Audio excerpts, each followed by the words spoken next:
तो इस अध्याय में अब तक हमने खाद्य संग्रहण, आखेट, पशुपालन आदि के बारे में पढ़ा है। और अब जो हमारा महत्वपूर्ण टॉपिक चल रहा था वो था कृषि से जुड़ा हुआ है।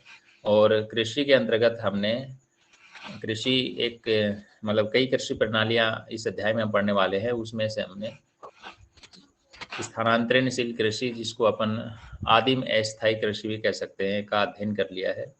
इसके अलावा उसी का स्थायी रूप, जिसको हम स्थायी कृषि कह सकते हैं, लेकिन वो स्थायी कृषि का ही एक रूप मैं कहूँगा, एक प्रणाली इसको कहूँगा, जो हमने निर्वहन कृषि के रूप में, गहन निर्वहन कृषि के रूप में पढ़ी है। आज हम कृषि के कुछ अन्य रूप पढ़ने वाले हैं, कुछ अन्य प्रणालियां पढ़ने वाले हैं, जिनमें सबसे पहले हम पढ़ने जा रहे हैं रोपण कृषि। यहाँ पर आपके सामने स्क्रीन पे ये चीज़ मैं अभी शो कर रहा हूँ।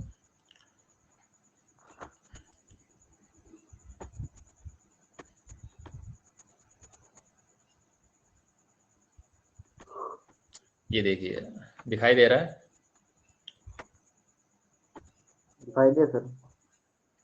हाँ, तो आज हम ये बिंदु पढ़ने वाले हैं, रोपण कृषि वाला। इस कृषि का जो संबंध है वो यूरोपीय लोगों से रहा है। यहाँ पर देखिए, शुरू से ही ये वाक्य लिख दिया गया है कि यूरोपीय लोगों ने विश्व के अनेक भागों में औपनिवेशीकरण, ये दूसरा शब्द है जिसे हमें रोपण कृषि के साथ जोड़कर रखना है। तो रोपण कृषि का संबंध यहाँ पर यूरोपीय लोगों से है और औपनिवेशीकरण प्रक्रिया से है। औपनिवेशीकरण क्या होता है, मैं पहले व्याख्या कर चुका हूँ। मैं आप ही में से किसी विद्यार्थी से इस चीज़ की व्याख्या चाहूँगा कि औपनिवेशीकरण का क्या मतलब है। मैंने विस्तार से इस पे चर्चा की थी एक दिन, आप बताइए। कोई अमीर देश दूसरे देश पर निवेश कर, पूंजी का निवेश कर, जो वहां से वहां पे जो भी कंपनी या कोई उद्योग चलाता है तो उसे औपनिवेशीकरण कहा जाता है। मतलब देखिए, आपको सवाल के हिसाब से जवाब देना चाहिए। जैसे उपनिवेश पूछा जाता है वो एक अलग चीज़ है, और औपनिवेशीकरण एक अलग चीज़ है। औपनिवेशीकरण एक प्रक्रिया का नाम है। तो इसमें आप बता सकते हैं किसी देश द्वारा किसी अन्य देश में जाकर वहाँ पर व्यवसाय चलाना या फिर व्यापार करना, अन्य क्रियाएं करना, और वहाँ से उसके बदले मुनाफा हासिल करना औपनिवेशीकरण कहलाता है। तो रोपण कृषि औपनिवेशीकरण की देन है। और उपनिवेश जो भी देश उपनिवेश बने वो ज़्यादातर अंग्रेज़ों के उपनिवेश थे, यानी कि यूरोप महाद्वीप के लोगों ने दूसरे देशों में जा कर के अपने व्यवसाय को फैलाया था। वही प्रक्रिया औपनिवेशीकरण थी। जैसा कि मैंने आपको बताया था कि यूरोप महाद्वीप का अधिकांश भाग है वो या तो मध्य अक्षांश में या उच्च अक्षांश में है।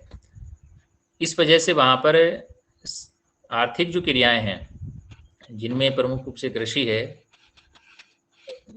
ये विशेष तौर पे मतलब उतनी नहीं हो पाती जितनी मध्य अक्षांशों में हो पाती है या फिर मानसूनी क्षेत्रों में हो पाती है।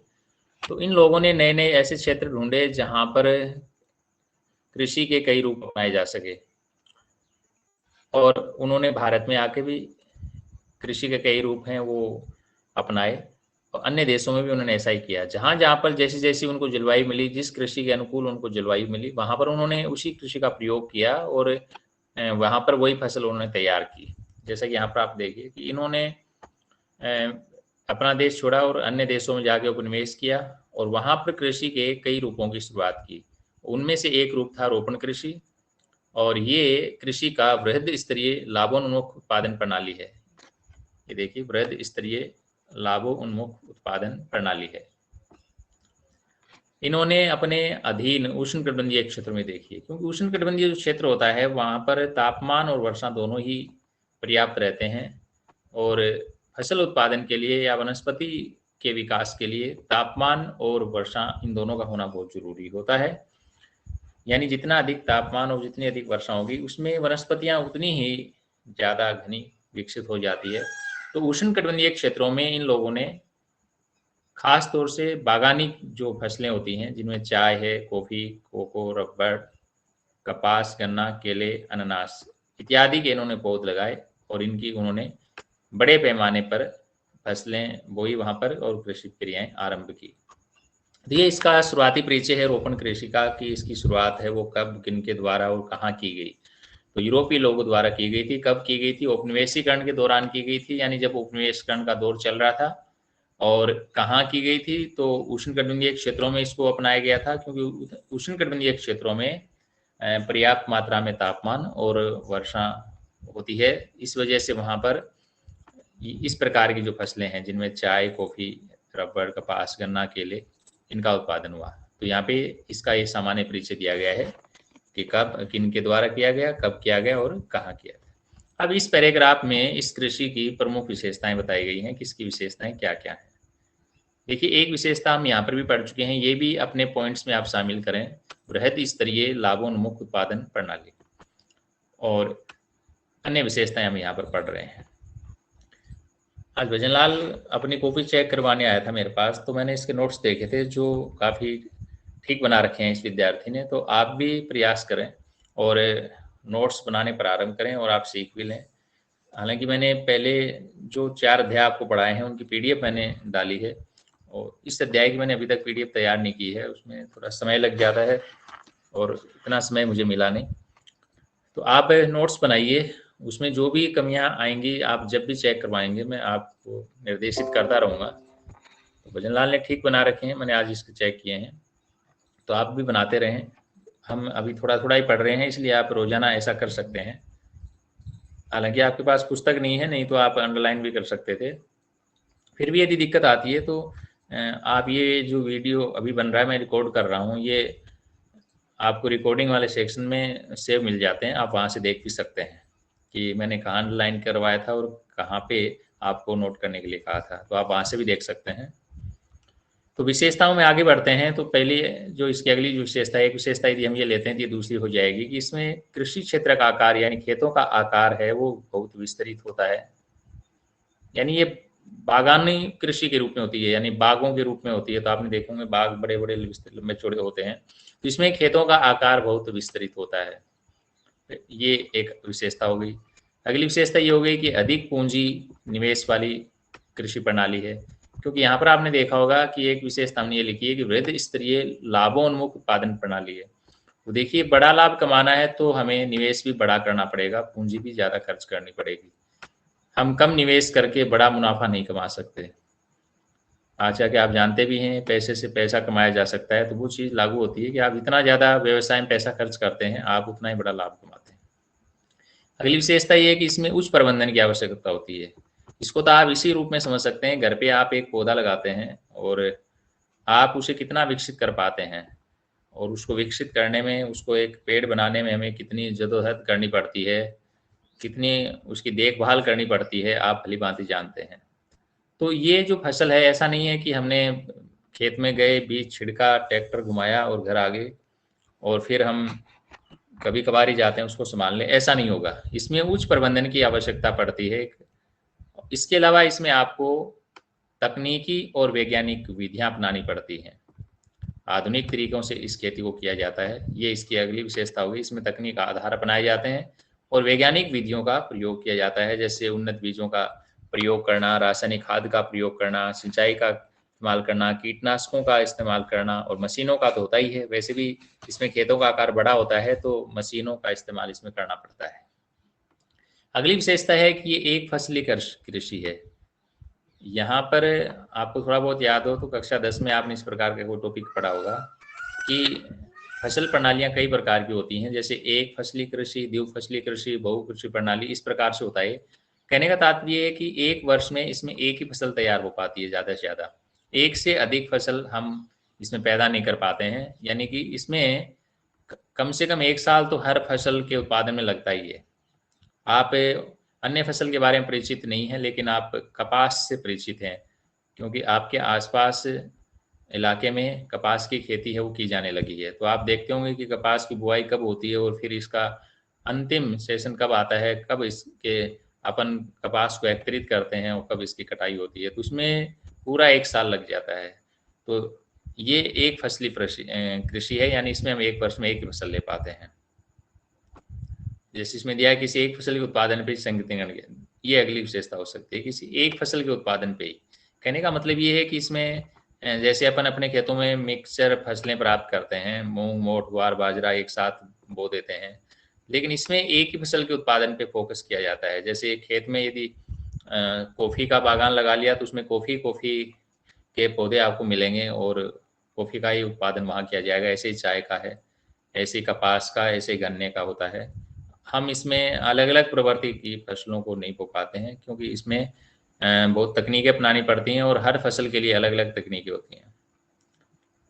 इसके अलावा इसमें सस्ते श्रमिकों की आवश्यकता पड़ती है, क्योंकि पौधों की देखभाल के लिए, उनकी निराई-गुड़ाई के लिए, उन्हें पानी डालने के लिए, खाद डालने के लिए, अन्य कामों के लिए सस्ते श्रमिकों की आवश्यकता पड़ती है। एक ये विशेषता हो जाएगी। इसके अलावा इसमें जो भी फसलें हैं, इनकी बाज़ारों माँग अत्यधिक रहती है, तो बाज़ारों तक पहुँचाने के लिए यातायात के साधनों की बहुत आवश्यकता रहती है। तो ये भी इसकी एक विशेषता है, यातायात के साधनों इसमें आवश्यकता रहेगी, क्योंकि ये सारी चीज़ें शहरों से दूर, नगरों से दूर कहीं न कहीं पैदा की जाती हैं और उसके बाद शहरों में पहुँचाया जाता है। तो बाज़ारों से जोड़ने के लिए बागानों और बाज़ारों को आपस में जोड़ने के लिए यातायात की सुविधा का होना बहुत ज़रूरी है। तो ये इस पैराग्राफ में इसकी जो विशेषताएँ आई हैं, इनको बिंदुवार आप लिख लेंगे। ऐसे पैराग्राफ में ना लिख करके आप ऊपर बिंदु डाल लें विशेषताएँ, और फिर आप 1 नंबर, 2 नंबर, 3 नंबर आप शॉर्ट में लिख सकते हैं। ज़रूरी नहीं है कि आप वाक्य बनाएँ, आप सीधा लिख दें। जैसे 1 नंबर लगाया और लिख दिया खेतों का आकार विस्तृत, 2 नंबर अधिक पूंजी निवेश, 3 नंबर उच्च प्रबंधन, 4 नंबर तकनीकी आधार और वैज्ञानिक विधियों का प्रयोग, 5 नंबर एक फसली कृषि। इस प्रकार से आप शॉर्ट में लिखें, ज़्यादा लिखने की आवश्यकता नहीं है। हमारा उद्देश्य इन चीज़ों को समझना है और परीक्षा के लिए एक बढ़िया मैटर तैयार करना है। तो आपको अच्छा लगे, आप उस प्रकार से नोट्स बना सकते हैं। उसके बाद यहाँ नीचे देखिए, फ्रांसीसी वासियों ने, क्योंकि ये यूरोपीय लोग, ये मैंने आपको पहले ही बताया था कि अंग्रेज हैं वो अकेले नहीं आए थे यहाँ पर, उनके अन्य भाई भी आए थे यहाँ पर। तो जीके की दृष्टि से मैं आप लोगों से जानना चाहूँगा कि आप बता सकते हैं अंग्रेजों के साथ साथ यहाँ पर और कौन सी अंग्रेज जातियाँ आई थी। मैं भारत की बात कर रहा हूँ यहाँ पर। बता सकते हैं आप अंग्रेजों के साथ साथ अन्य कौन सी जाति के लोग यहाँ आए थे जिन्होंने यहाँ व्यापार करना चाहा था, लेकिन आपसी मामलों में उलझ गए और इनकी आपस में लड़ाइयाँ भी हुई और बाकी की 3 जातियाँ हैं वो यहाँ से लौट गई थी और अंग्रेजों ने यहाँ पे लंबे समय तक शासन किया था। तो बता सकते हैं आप? फ्रांस और पुर्तगाल। फ्रांसीसी हो गए, पुर्तगाली हो गए, एक ही और बचा है। एक तो अंग्रेज हो ही जाएंगे और इसके अलावा एक नाम और है, बस 4 लोग आए थे शुरुआत में। डच याद रखना आपको, फ्रांसीसी, पुर्तगाली, अंग्रेज और डच, ये 4 जातियां भारत में आई थी उस समय। तो उनमें से अंग्रेजों ने अपने पैर यहाँ जमा लिए थे। तो यहाँ पे फ्रांसीसियों का जिक्र हुआ, इसलिए मैंने ये पॉइंट लिया आपसे कि फ्रांसीस वासियों ने पश्चिमी अफ्रीका में, इन्होंने पश्चिमी अफ्रीका को चुना और वहाँ पर कॉफ़ी और कोकोआ के पौधे लगाए। जैसा कि ऊपर हमने पढ़ लिया, अलग अलग क्षेत्र अलग अलग फसलों के लिए जाने पहचाने गए, क्योंकि जिस फसल के लिए उपयुक्त वातावरण, जलवायु, मिट्टी, तापमान, वर्षा जहाँ मिले वहीं पर उन्होंने विशेष फसलें अपनाई। तो ये देखिए पश्चिम अफ्रीका में कॉफ़ी और कोकोआ, ब्रिटेन वासियों ने भारत और श्रीलंका में चाय के बागान। ये अंग्रेज थे, इन्होंने भारत और श्रीलंका का जब वातावरण देखा, यहाँ का भौगोलिक वातावरण देखा, तो उन्हें लगा कि यहाँ पर चाय की खेती है वो आसानी से हो सकती है, इसलिए उन्होंने यहाँ चाय के बागान लगाए। तो आज भी आप देख रहे होंगे कि भारत और श्रीलंका चाय उत्पादन में अग्रणी देश हैं। यहाँ पे चाय का उत्पादन खूब होता है और ये भी मैं आपको बता दूं कि चाय का उपभोग भी यहाँ खूब होता है। कहने का मतलब यहाँ चाय पैदा भी खूब की जाती है और चाय का इस्तेमाल भी खूब किया जाता है। इसी प्रकार उन्होंने मलेशिया को रबड़ के बागानों के रूप में चुना, मलेशिया को रबड़ के बागानों के रूप में, और पश्चिमी द्वीप समूहों को उन्होंने गन्ने के लिए और केले के लिए चुना। ये विशेष पहचान है और अपने आप में जीके के सारे क्वेश्चन बनते हैं, जीके के बनते हैं सारे क्वेश्चन, याद रखें आप इनको। और इनको भी आप जैसे विशेषताएं लिख लेते हैं, तो विशेषताएं लिखने के बाद एक बॉक्स बना लें आप और उस बॉक्स में आप क्षेत्र का नाम लिख लें और सामने उस क्षेत्र की पहचान कौन सी फसल के लिए है उसका नाम लिख दें। जैसे पश्चिमी अफ्रीका लिखा और सामने लिख दिया आपने कॉफ़ी, कोकोआ। ऐसे ही आपने भारत श्रीलंका लिखा और सामने लिख दिया चाय के बागान। मलेशिया लिख करके आपने रबड़ के बागान लिख दिया, पश्चिमी द्वीप के सामने आप गन्ने के ले गए। इसी प्रकार स्पेन और अमेरिका वासियों ने, ये ज़्यादा इतना महत्वपूर्ण नहीं रहता कि वहाँ पर किन लोगों ने कौन से बागान लगाए, लेकिन ये ज़्यादा ज़रूरी है कि वर्तमान में कौन सा देश या कौन सा क्षेत्र कौन सी फसल के लिए जाना जाता है। तो आगे आप बढ़ेंगे तो अगला क्षेत्र हो जाएगा फिलीपींस, किस लिए जाना जाता है, तो इसके सामने आप लिख देंगे नारियल और गन्ना। इस प्रकार अलग अलग क्षेत्रों की पहचान हो जाएगी। उसके बाद है इंडोनेशिया की बात यहाँ पे आ रही है, जो कि दक्षिणी पूर्वी एशियाई एक छोटा सा द्वीपीय देश है। तो यहाँ पर होलैंड वासी, देखिए डच का जिक्र आ गया यहाँ पे, हम चौथी जाति को ढूंढ रहे थे कौन से आए थे, तो यहाँ पे डच आ गए। तो वहाँ पर उनका एकाधिकार था। और ये जीके का एक महत्वपूर्ण प्रश्न, यहाँ इसे आप अलग से लिख लेंगे नोट के रूप में।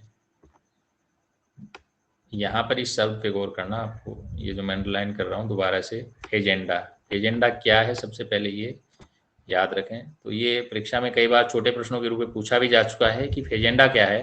तो आपको रखना है कि कॉफी के बागानों को फेजेंडा कहा जाता है, लेकिन कहाँ कहा जाता है ये आपको याद रहना चाहिए, ब्राजील।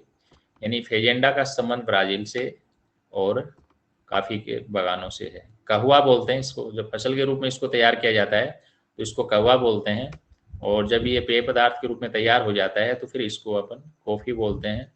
आजकल कॉफी का इस्तेमाल ग्रामीण स्तर पर भी होने लग गया है, तो ये कोई छुपी हुई चीज नहीं है आप लोगों से। वैसे ये वीआईपी पेय पदार्थ माना जाता है, और आजकल सभी अपने आप में वीआईपी है, कोई भी कम महत्वपूर्ण नहीं है। आप लोगों ने भी कॉफी की चुस्कियां तो ली होंगी, पीते हैं आप कॉफी?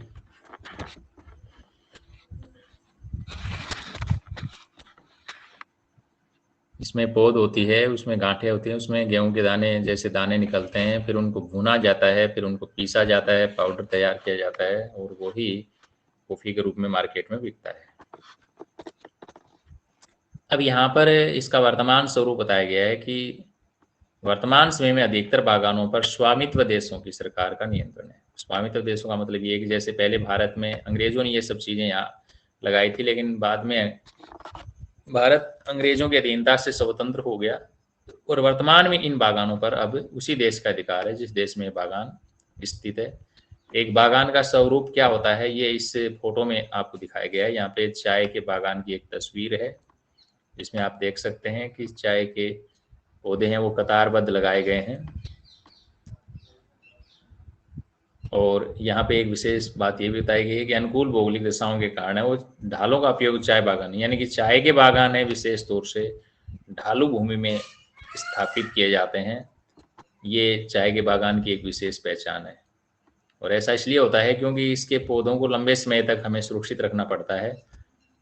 तो ढालू भाग यदि होते हैं तो पानी की निकासी अच्छी बनी रहती है, पानी जड़ों में ठहरना नहीं चाहिए इन पौधों की, क्योंकि पानी यदि जड़ों में ठहरता है तो फिर इनकी जड़ें हैं वो गल जाती हैं और पौधा लंबे समय तक जीवित नहीं रह पाता है, क्योंकि इसमें तो इन पौधों की कोमल पत्तियां काम में ली जाती हैं और उन्हीं से चाय के पैकिंग तैयार किए जाते हैं।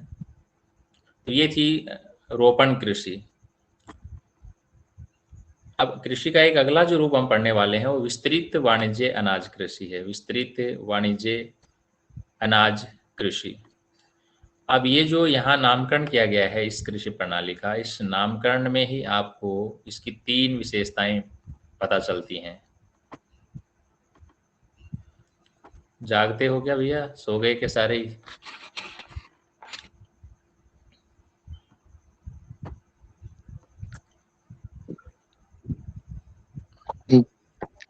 हेलो, हाँ सर। नींद तो नहीं आई ना? नहीं सर। वैसे भी मदनलाल को तो लेट कर पढ़ने की आदत है। नहीं नहीं सर, मैं बैठा हूँ। बैठा है, दिखा दे। हाँ सर।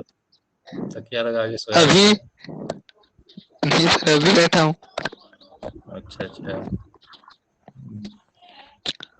बढ़िया। सर घर वाले निन्ना रिजल्ट आ गया सर।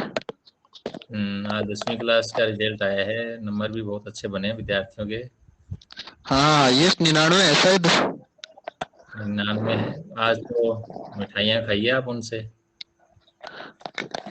हाँ सर।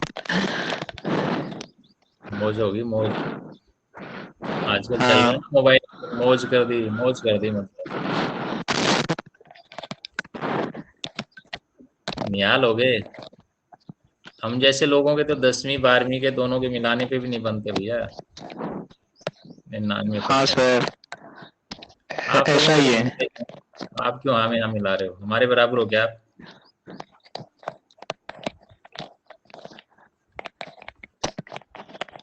आप हमारे बराबर थोड़ी हो सकते हो।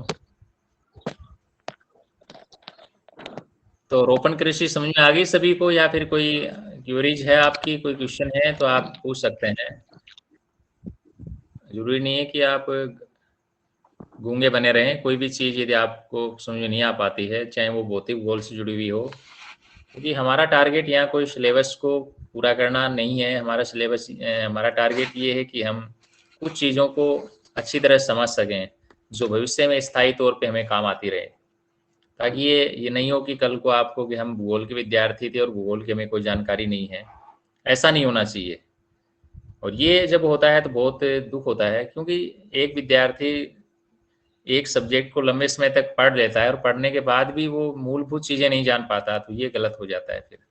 तो ऐसा नहीं होना चाहिए, ये सही नहीं है। इसलिए मैं प्रयास करता हूँ कि आप मूलभूत चीज़ों को समझते रहें साथ साथ में। अब हम आगे बढ़ते हैं। जैसा कि मैंने आपको बताया था कि यहाँ पर जो कृषि प्रणाली हम पढ़ने जा रहे हैं, विस्तृत वाणिज्य अनाज कृषि, इसमें 3 विशेषताएं इसके नाम में ही छुपी हुई हैं। विस्तृत का मतलब यहाँ पर खेतों के आकार से है। पहली विशेषता यहाँ बन जाती है कि इसमें खेतों का आकार बहुत बड़ा होता है, तो पहली विशेषता हो गई यहाँ पर। दूसरी विशेषता है वाणिज्य। इसका मतलब है इसके उद्देश्य से, कि इस कृषि प्रणाली को अपनाने का जो मूल उद्देश्य है वो व्यापार करना है। और तीसरी विशेषता यहाँ है अनाज शब्द में, कि इसमें मुख्य जो फसलें हैं वो अनाज होती हैं। तो यहाँ पर 3 विशेषताएं इसमें छुपी हुई हैं: विस्तृत, वाणिज्य, अनाज, कृषि। ठीक है, तो आपको रटने की आवश्यकता नहीं रही, क्योंकि परीक्षा में ज़्यादा से ज़्यादा 4 या 5 विशेषताएं आपको लिखनी पड़ती हैं, तो 3 यहाँ कवर हो जाती हैं। अब हम इसका विस्तार से अध्ययन कर लेते हैं। तो यहाँ पे लिखा है मध्य अक्षांशों में, ये उन क्षेत्रों का जिक्र हो गया जहाँ पर ये कृषि प्रणाली विशेष तौर से अपनाई जाती है, कि आंतरिक और अर्ध शुष्क प्रदेशों में। अब इस चीज़ को समझिए यहाँ, क्योंकि यहाँ से यहाँ तक ये भौतिक भूगोल है, मानव भूगोल नहीं है। और मैंने आपको पहले ही बताया था कि भले ही हम मानव भूगोल के रूप में एक अलग शाखा के रूप में पढ़ते हैं इसको, भूगोल की, लेकिन आप यहाँ पर इसे भौतिक भूगोल से अलग नहीं कर सकते। तो ये जो मैंने अभी हाईलाइट किया है वाक्य यहाँ से यहाँ तक का, यहाँ आपको भौतिक भूगोल के ज्ञान को इस्तेमाल करना है। अब मध्य अक्षांश कौन से होते हैं आप भली भांति समझ चुके हैं, क्योंकि मैं पहले इसकी व्याख्या कर चुका हूँ। लेकिन यहाँ मध्य अक्षांशों के कौन से हिस्सों की बात हो रही है वो देखिए, यहाँ पे आंतरिक भागों की बात हो रही है। मैंने आपको पहले ही बताया कि आंतरिक जो भाग होते हैं वहां पर जो पवनें होती हैं, वर्षा वाली पवनें होती हैं, वो सबसे अंत में पहुंचती हैं, इसलिए उन भागों में वर्षा बहुत कम होती है। यानी ये जो क्षेत्र होते हैं ये शुष्क या अर्ध शुष्क होते हैं।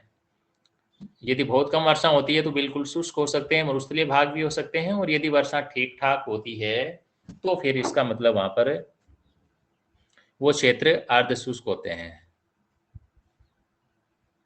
तो यहाँ पर एक विशेषता आप ये भी ऐड कर सकते हैं कि इस प्रकार की कृषि प्रणाली है वो अर्ध शुष्क प्रदेशों में, मध्य अक्षांशों में की जाती है। तो यहाँ पर ये हो गई। अगली विशेषता है वो यहाँ है, देखिए इसकी जो मुख्य फसल है वो गेहूं है। क्योंकि ऊपर देखिए, यहाँ पर आप फोकस करिए कि इसमें प्रमुख फसल क्या है, अनाज है। देखो समझने की चीजें हैं, रटने की कहीं भी नहीं है, क्योंकि ये चीज है, ये आपको फसल के बारे में बता दी। यहाँ तो ये पता चल ही रहा है कि इसकी मुख्य फसल क्या होती है, अनाज। और अनाजों में कौन सी चीजें आती हैं, जैसे अपन अपने स्तर से शुरू करें तो बाजरा, बाजरा हो गया, गेहूं हो गई, चावल हो गया, मक्का हो गया, ज्वार हो गया। यही हम 4-5 प्रमुख अनाज हैं जिनके बारे में जानते हैं। लेकिन यहाँ पर ये जो क्षेत्र है वो अर्ध शुष्क है, इसका मतलब यहाँ वर्षा कम होती है। तो सीधी सी बात है कि यहाँ पर चावल नहीं होगा, क्योंकि चावल के लिए अधिक वर्षा का होना जरूरी है। तो चावल कट हो गया। अब रही बात बाजरे की, तो बाजरा है वो कोई बड़ी व्यापारिक फसल नहीं है। अपने यहाँ पे भी आपने देखा होगा हम खेतों में बाजरा बोते हैं, लेकिन बाजरे का कोई व्यापारीकरण नहीं हो पाया अभी तक। विशेष तौर पे बाजार में भी इसके भाव बहुत कम रहते हैं।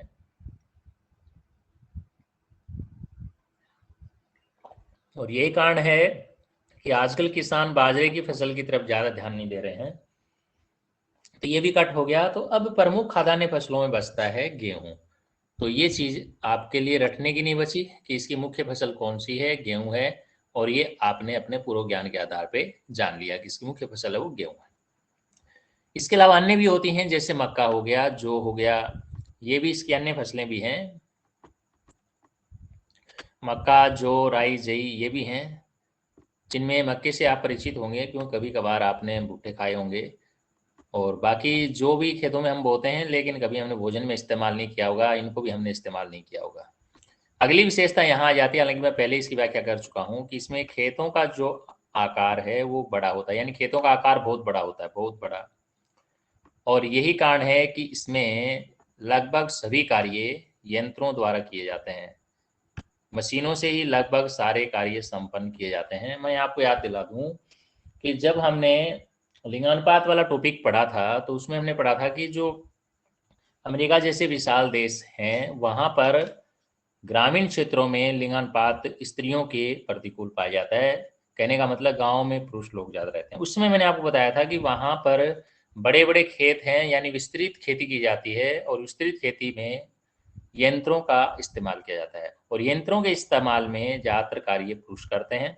यही वजह है कि वहाँ पर ग्रामीण क्षेत्रों में रहकर पुरुष खेती बाड़ी के काम संभालते हैं। तो उस चीज़ को भी यहाँ ऐड करके हम ये चीज़ याद रख सकते हैं कि इसमें अधिकांश कार्य है वो यंत्रों द्वारा संपन्न किए जाते हैं। तो ये इसकी मूलभूत विशेषताएं होगी। अगली विशेषता की यदि हम बात करें तो यहाँ आ जाइए आप कि इसमें प्रति एकड़ उत्पादन बहुत कम होता है। कल हमने जो एक कृषि प्रणाली पढ़ी थी, आपको याद होगा, गहन निर्वहन कृषि, याद है? याद होगा।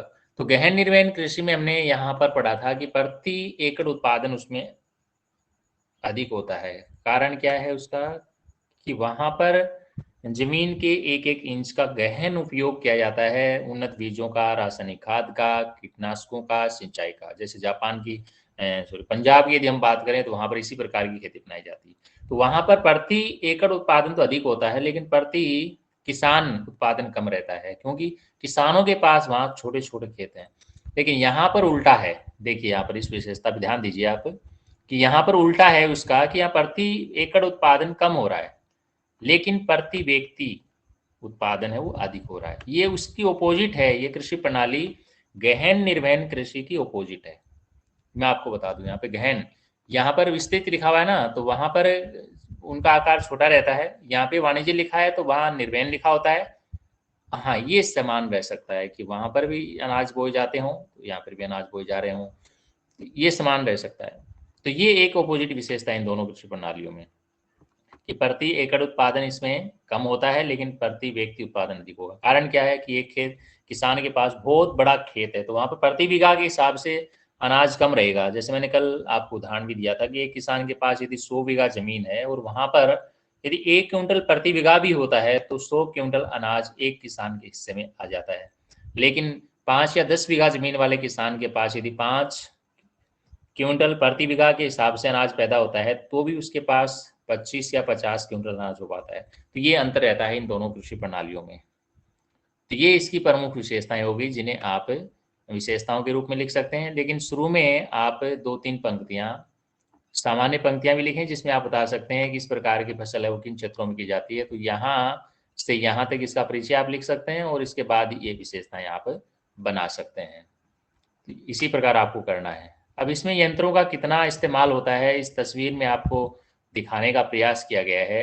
इसमें कोई भी व्यक्ति है वो नीचे ज़मीन पे दिखाई नहीं दे रहा आपको। सारे के सारे ट्रैक्टरों पे लदे हैं और ट्रैक्टरों से ही कटाई हो रही है, उसी से अनाज अलग हो रहा है, उसको डायरेक्ट ट्रकों में भरा जा रहा है। ये देखिए यहाँ पे ट्रक खड़ा है, इसके पास एक ट्रक और है। जैसे ये ट्रक लोड हो जाएगा ये इसके पास यहाँ जाएगा और ये लेकर के सीधा वहीं पे चला जाएगा जहाँ पे इसका भंडारण किया जाता है। तो ये मशीनीकृत अनाज कृषि हो गया। इसको हम मशीनीकृत अनाज कृषि भी कह सकते। देखिए इसकी दूसरी उपमा दे दी यहाँ पे, मशीनीकृत अनाज कृषि, ये भी इसकी दूसरी उपमा हो गई। और ये मशीन जो लगी हुई दिखाई दे रही है कंबाइन क्रू, इनसे आप परिचित हैं क्योंकि मैंने इस इलाके में भी देखा है। हालांकि अपना जो इलाका है इन मशीनों के लिए ज़्यादा अनुकूल नहीं रहता है क्योंकि अपनी भूमि उबड़ खाबड़ रहती है, लेकिन ये मशीन एक दिन में कई हेक्टर भूमि से अनाज काटने, यानी केवल काटने में ही नहीं है, यहाँ पर उसको निकालने में भी सक्षम होती है। अब यहाँ आ जाते हैं मानचित्र पर, देखते हैं कि ये कृषि विश्व के कौन कौन से हिस्सों में की जाती है। यहाँ पर इस नक्शे पे गौर करिए आप। विस्तृत वाणिज्य अनाज कृषि के क्षेत्र। अब यहाँ पर आप देख सकते हैं इस कृषि को कहाँ कहाँ अपनाया जाता है। तो एक तो ये हिस्सा यहाँ पे आपको दिख रहा है, यूरोप और एशिया महाद्वीप में इसका हिस्सा देख रहा है। हालांकि एशिया महाद्वीप का ये जो हिस्सा है जो सघन घुसा हुआ है, यहाँ पर ये कृषि प्रणाली नहीं अपनाई जा सकती। तो इस क्षेत्र में कुछ हद तक ये अपनाई जाती है। इसके अलावा यहाँ पे आ जाइए आप उत्तरी अमेरिका यानी संयुक्त राज्य अमेरिका और कनाडा में, क्योंकि वहाँ पर क्षेत्रफल बड़ा है और खेतों का आकार भी बहुत बड़ा है, वहाँ पर भी इसको अपनाया जाता है। और कुछ दक्षिण अमेरिका महाद्वीप में भी है और अब दक्षिण अफ्रीका में भी इस प्रकार की खेती की जाती है और ऑस्ट्रेलिया के कुछ हिस्सों में। ये देखिए, एक चीज़ आप देख रहे होंगे कि ये सारे क्षेत्र मध्य अक्षांशों में है। मध्य अक्षांश का मतलब ये होता है 0 से 90 के बीच में पड़ते हैं। देखिए आप, यहाँ पे 90 है, यहाँ 0 है, तो ये बीच में पड़ रहे हैं। देखो ये क्षेत्र भी और ये तीनों क्षेत्र भी। यहाँ पर भी आप देखिए ये दोनों क्षेत्र, ये और ये 40 डिग्री अक्षांश रेखा पर स्थित है। तो यहाँ पर ये तीनों देखिए, ये और ये 40 डिग्री अक्षांश रेखा पर स्थित है, यानी मध्य हो गया, क्योंकि 0 से 90 का मध्य 45 डिग्री होता है। तो उस हिसाब से इसको हम यहाँ दर्शाएंगे। कहने का मतलब ये, चीज़ें रटोगे तो क्या क्या याद रखोगे आप? कुछ भी याद नहीं रख पाएंगे। बहुत सारी चीज़ें हैं जो रटने से याद होती नहीं है, समझने से हो जाएगी। जैसे अभी हमने इसमें लाइन पढ़ी कि विस्तृत वाणिज्य अनाज कृषि मध्य अक्षांशों में की जाती है।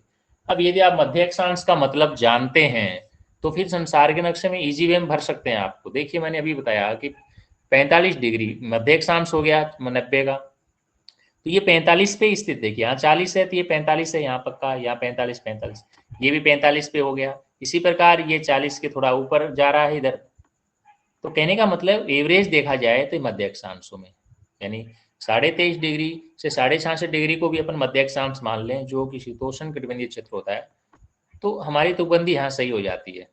और परीक्षा में कहीं ना कहीं तुकबंदी अपनानी ही पड़ती है, चाहे आप कितना भी याद करके जाएं, कितना भी रट के जाएं, आप वो चीज़ें जो कि त्यों याद नहीं रख सकते हैं।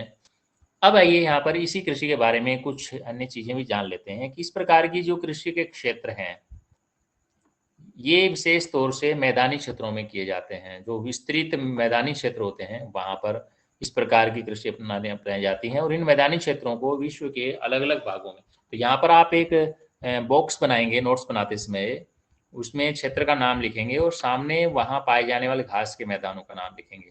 आपको याद हो हमने घास के मैदानों के बारे में पढ़ा था 11वीं कक्षा में। तो घास के मैदान दो प्रकार के पाए जाते हैं विश्व में, उष्ण कटिबंधीय और शीतोष्ण कटिबंधीय।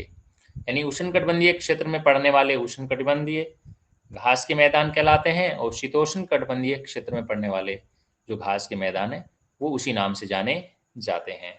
लेकिन इनके नाम हैं वो अलग अलग क्षेत्रों में अलग अलग हैं। जैसे यूरेशिया में घास के मैदानों को स्टेपीज कहा जाता है। यहाँ से भी इंपॉर्टेंट जीके के क्वेश्चन बनते हैं, इसलिए आप एक बॉक्स बनाएंगे बढ़िया सा, उसमें क्षेत्र का नाम लिखेंगे और सामने वहाँ पाए जाने वाले मैदानों के नाम, घास के मैदानों के नाम लिखेंगे।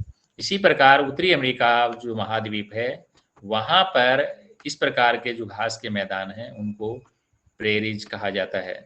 ये भी आप याद रखना है।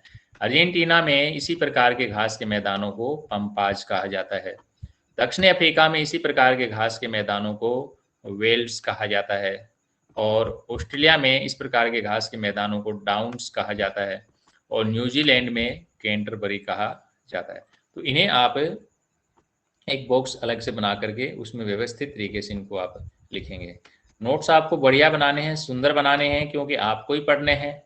यदि आप सुंदर बनाएंगे तो आपकी पढ़ने में रुचि रहेगी और जिस काम में रुचि रहती है उसमें हम सफलता हासिल कर ही लेते हैं, यानी वो चीज़ें आपको याद भी होंगी। और कल को यदि आप अपने छोटे भाई बहन को अपने नोट्स देंगे पढ़ने के लिए तो आपको अच्छा लगेगा कि आपने सुंदर बनाए हैं और वो आपकी बड़ाई भी करेंगे।